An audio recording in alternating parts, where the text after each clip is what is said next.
Well, down here in Parkin, Arkansas, at a customer's house, the disconnect box shorted out, caught fire, was old, melted.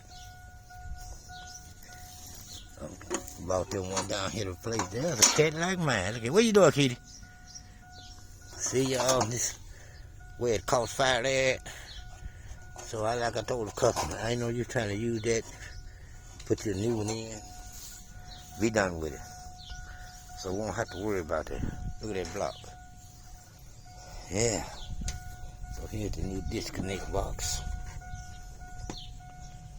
Put me one in there. Got it wired up. I'll let you see what it look like when I get them.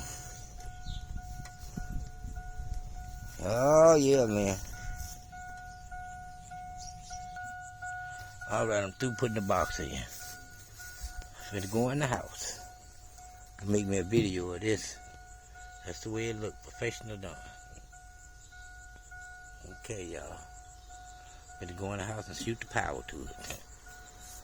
I think she'll have some air.